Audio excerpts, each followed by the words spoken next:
Telugu Desam party ఆవిర్భవించిన తన మామ పార్టీ పెట్టిన ఇందిరాగాంధీ గారు ఆదేశిస్తే మా మామ మీద కూడా పోటీ నిలబడతానని ప్రజల పాలు పలికాడు.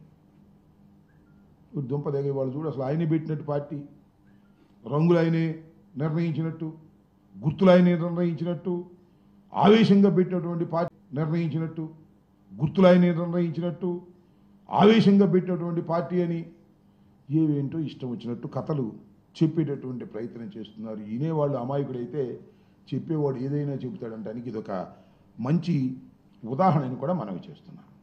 ఇవాళ మాట్లాడినటువంటి మాటలు చూస్తే సరే 43వ ఆవిర్భావ దినోత్సవం, తెలుగుదేశం పార్టీ, అసలు తెలుగుదేశం పార్టీ ఎప్పుడూ చచ్చిపోయింది. ఎన్టీ రామారావు గారి మరణంతోనే అసలైన తెలుగుదేశం పార్టీ చచ్చిపోయింది. ఈ పార్టీ వెన్నుపోటు పొడిచి వచ్చినటువంటి పార్టీ, పెద్ద మోసపూరితమైనటువంటి పార్టీ. ఈ జెండా గురించి చెప్తున్నాడు చంద్రబాబు నాయుడు గారు, పేదల కోసం పోరాడే జెండా. ఇంకేయో చెప్పాడు జెండా గురించి చంద్రబాబు నాయుడు గారు. నేను చెబుతాను, ఒకటి అడుగుతాను, చెప్పండి, అసలు ఈ జెండా ఒకటి ఎగిరిద్దా? ఒక్కటే సింగిల్గా పెట్టి ఎగిరిద్దా? ఎగరదు. దాని పక్కన ఎర్ర జెండానో, దాని పక్కన ఇంకొక కలర్ జెండానో, కాంగ్రెస్ జెండా ఉన్ని దుంప దగ్గర చివరి కాంగ్రెస్ జెండా కూడా ఈ జెండా పక్కన కట్టావే. ఎన్టీ రామారావు గారు పెట్టినటువంటి పచ్చ జెండా పక్కన కాంగ్రెస్ జెండా కూడా పెట్టుకున్నావు ఎగరడం కోసం.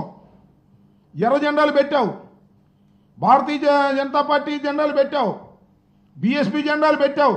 అసలు భారతదేశంలో ఉన్నటువంటి అన్ని పార్టీల జెండాలు నీ పక్కన పెట్టావు. చివరికి జనసేన పార్టీ కూడా నీ పక్కన పెట్టుకున్నావు. ఇది ఎగిరిద్ది అంటావు. ఏం ఎగిరిద్ది? ఆ జెండాది ఎగటం కాదు, పడుకోవటం. ఇక సింగిల్గా వెళ్ళే ధైర్యం లేనటువంటి ఒక రాజకీయ పార్టీ చంద్రబాబు నాయుడు గారి చేతిలో ఉన్నటువంటి రాజకీయ పార్టీ. దాని గురించి వాళ్ళ గొప్పలు చెప్పేటటువంటి ప్రయత్నం ఇవాళ చేస్తున్నారు. అన్నిటికన్నా మించి చంద్రబాబు నాయుడు గారు ఒక మాట చెప్పాడండి వాళ్ళ ఆవిర్భావ దినోత్సవ సందర్భంగా. ఒక గొప్ప మాట చెప్పాడు. అదేంటో తెలుసా? సూపర్ 6 చేయాలనుకున్నాం. బయట నుంచి చూసినప్పుడు సూపర్ 6 చేసేద్దాం అనుకున్నాం. లోపలికి వెళ్ళి చూస్తే సూపర్ 6 చేయలేకపోతున్నాం.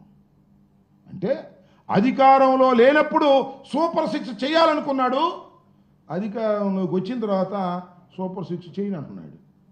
దీన్నేగా రేవు దాటిన తర్వాత తెప్ప తగలేయటం అనేది. దీన్నేగా వాడ మీద ఉన్నప్పుడు వాడ మల్లయ్య, వాడ దిగిన తర్వాత బోడి మల్లయ్య అనేది. దీన్నేగా అక్కడ తీరిన తర్వాత అదేదో అనేది. చంద్రబాబు నాయుడు గారి చరిత్ర అంతా కూడా ఇచ్చిన వాగ్దానాలను నెరవేర్చుకోకుండా ప్రజల్ని మోసం చేయటం తప్ప ఏమైనా ఉందా నేను అడుగుతా ఉన్నా. అసలు నీ ఆదర్శాలు ఏమిటి చెప్పు, నాకు అర్థం కదా. ఆదర్శంతో పుట్టినటువంటి పార్టీ అంటావు. ఏంటి నీ ఆదర్శం? ఊసలు వెళ్ళి ఆదర్శం. ఎవరితో అయినా జత కడతావు, ఎవరితో అయినా వెళ్ళిపోతావు, ఏ ఘాతుకానికైనా పాల్పడతావు. అధికారమే పరమావధిగా ఇవాళ ఎన్టీ రామారావు గారు పెట్టినటువంటి రాజకీయ పార్టీని నడుపుతున్నటువంటి వ్యక్తి నారా చంద్రబాబు నాయుడు. అధికారం ఇంకేం అవసరంలా. నేను చూసాను, మీరు వెళ్ళారో లేదో, ఇవాళ చాలామంది కార్యకర్తల గురించి మాట్లాడాడు. అంతకుముందే కార్యకర్తలు కాగితాలు తీసుకొస్తున్నారంట. ఆగనే కార్యకర్తలు ఇస్తాం కదా, తొందరపడితే ఎలాగా అని డబ్బా ఇస్తున్నాడు. ఇది కార్యకర్తల పార్టీ. కార్యకర్తల పార్టీనా? శాశ్వతంగా ఉండాలండి ఈ పార్టీ. ఎందుకోసం ఉండాలి శాశ్వతంగా? మీ అబ్బాయి కోసం ఉండాలి శాశ్వతంగా. అసలు ఏంటి నాకు అర్థం కాల. చంద్రబాబు నాయుడు గారు, మీరు 4వసారి ముఖ్యమంత్రి అయ్యారు, ఇన్ని సంవత్సరాలు పరిపాలన చేశారు. మీ చరిత్ర ఏంటి? మీరు చెబితే, మిమ్మల్ని గుర్తు చేసుకుంటే, మీరు ఇన్ని సంవత్సరాలు పరిపాలన చేసినందుకు అరే చంద్రబాబు నాయుడు గారు ఇది బ్రహ్మాండమైన పని చేశాడరా అని ఒకటి చెప్పండి నాకు. అదేమంటే హైటెక్ సిటీ అంటాడు మాట్లాడితే. హైటెక్ సిటీ ఆయన గడిచేది ఏంటి నాకు అర్థం కాల. హైటెక్ సిటీ చరిత్ర తెలిస్తే అర్థమైంది. అది ఎన్ జనార్దన్ రెడ్డి గారి టైంలో ఫౌండేషన్ వేశారు. ఇది కట్టే సమయానికి ఆయన ముఖ్యమంత్రి అయ్యాడు. ఇంతే, అంతకుమించి ఏమీ లేదు. దేశవ్యాపితంగా వచ్చినటువంటి మార్పుల్లో ఐటీ వచ్చింది. దానికి నేనేనంటాడు జెండా పుచ్చుకుని. ఐటీని అభివృద్ధి చేసింది నేనంటాడు. ఈ లేకపోతే ఐటీ లేనట్టుగా. ఏది ఒక్కటి చెప్పు. రాజశేఖర రెడ్డి గారు నీకన్నా తక్కువ కాలం పనిచేశాడు ఈ రాష్ట్రానికి ముఖ్యమంత్రిగా. 5 సంవత్సరాలు 3 మాసాలు. ఈ లోపల హఠాత్తుగా చనిపోయాడు. ఆయన చెబితే అనేకమైనటువంటి కార్యక్రమాలు గుర్తొస్తాయి.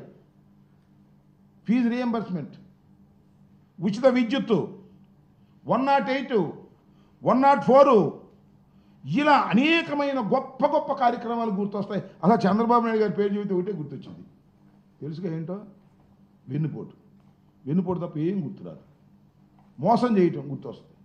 ఈ పార్టీతో జత కట్టడం, ఆ పార్టీని తోసేయటం.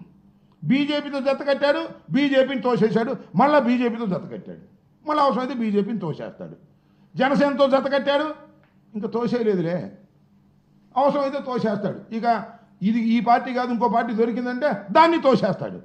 ఇలాంటి నీచమైన చరిత్ర కలిగి ఏదో బతికిస్తున్నాడు పార్టీని అధికారంలోకి తీసుకురావడం కోసం. వాడి జెండా వీడి జెండా పట్టుకుని బతికించేటటువంటి దౌర్భాగ్యమైనటువంటి రాజకీయాలు చేస్తూ ఇవాళ గొప్పగా చేసేటటువంటి కార్యక్రమాలు చెప్తున్నాం అనేటువంటి మాటలు మాట్లాడుతున్నాడు. ఇవాళ ఇంకో మాట చెప్పండి, P4 అంట. అదేంటో మరి నాకు అర్థం కాదు. ప్రజలతో పార్ట్నర్షిప్ అంట. అంటే ముందేమన్నాడు, సంపద సృష్టిస్తా. అసలు సంపద సృష్టించడం ఏంటో నాకు తెలుసు. మీరు అధికారం ఇవ్వండి, సంపద గుట్లగా సృష్టించి మారేస్తా. పారేడు కదా, ఏం కావాలి చదివి ఇచ్చేస్తా. సూపర్ 6 సూపర్ 7 అడిగిన అన్నీ ఇచ్చేస్తా, తమ్ముళ్ళు ఏం కంగారు లేదు అన్నావు. అధికారంలోకి వచ్చావు, ఇప్పుడు అడుక్కునే బాబు. ప్రజల దగ్గరికి వెళ్ళి చందాలు కావాలి. మీకు గుర్తుందిగా, చంద్రబాబు నాయుడు అమరావతి పెట్టినప్పుడు హుండీలు పెట్టాడు, ఇటకరాలు ఇవ్వమన్నాడు, చందాలు ఇవ్వమన్నాడు. సర్వనాశనం చేశాడు ఆ అమరావతిని. ఇవాళ కూడా బాగుపడుతుంది అనుకున్నారా? ఏం బాగుపడదు. పాపం ఆయన భార్య మాత్రం 2 గాజులు 3 గాజులు ఇచ్చింది. ఆ తర్వాత మొత్తం దోచుకునే కార్యక్రమం. మళ్ళీ 26,000 కోట్లు అంటున్నాడు, మళ్ళా దానిలో దోచుకునే కార్యక్రమం. దాన్ని కూడా పరిపూర్ణంగా చేయడు. దేన్ని పరిపూర్ణంగా చేసేటటువంటి శక్తే లేదు. అయిపోతే మాత్రం నా వల్ల అయినట్టాడు అంతే. చూశారుగా, కాంట్రాక్టర్ల కోసం పోలవరాన్ని తాకట్టు పెట్టాడు, పోలవరాన్ని తీసుకున్నాడు. మొన్న అంటున్నాడు మళ్ళీ, నేను చూసా, జగన్మోహన్ రెడ్డి గారు తప్పిదం అంట. వినండి అయ్యా, అదేంటి అంటే డయాఫ్రమ్ వాళ్ళు వేసేసిన తర్వాత జగన్మోహన్ రెడ్డి గారు కాఫర్ డ్యాములు క్లోజ్ చేయలేకపోయాడంట. ఇది ఎక్కడ కూడా పోయా నాకు అర్థం కాలేదు. ఎవరిని అడిగినా చెప్తాడు కాస్ట్ ఇంజనీర్ని. అసలు కాఫర్ డ్యాములు కంప్లీట్ కాకోకుండా డయాఫ్రమ్ వాళ్ళు వేయడానికి వీలేదయ్యా బాబు అంటే జగన్మోహన్ రెడ్డి గారు వచ్చి కాఫర్ డ్యాములు క్లోజ్ చేయలేదంటాడు. నాకు అర్థం కాదు. వెనకది ముందు వెనకది. అదేమంటే మేధావి, అపర మేధావి, మాట్లాడటానికి వీల్లేదు. పత్రికలు ఊరుకోవు. ఈనాడు, ఆంధ్రజ్యోతి, అది ఇది ఓ రోజు మా మీద పడతా ఉంటాయి. నాకు అర్థం కాల. ఇలాంటి దౌర్భాగ్యమైనటువంటి కార్యక్రమాలు చేసేటటువంటి పరిస్థితికి వాళ్ళ చంద్రబాబు నాయుడు గారు దిగజారిపోయి మాట్లాడుతున్నాడనే విషయాన్ని మీకు ఈ సందర్భంగా గుర్తు చేస్తున్నాను. సింపుల్గా ఇన్వెస్ట్ చేస్తాడు, భారీగా బెనిఫిట్ అవుతాడు. చంద్రబాబు నాయుడు లక్షణం అది. ఇట అన్నాడే, 2 ఎకరాలతో ప్రారంభమయ్యాడు పాపం. ఇవాళ ఎన్ని వేల కోట్లండి, ఎన్ని లక్షల కోట్లు.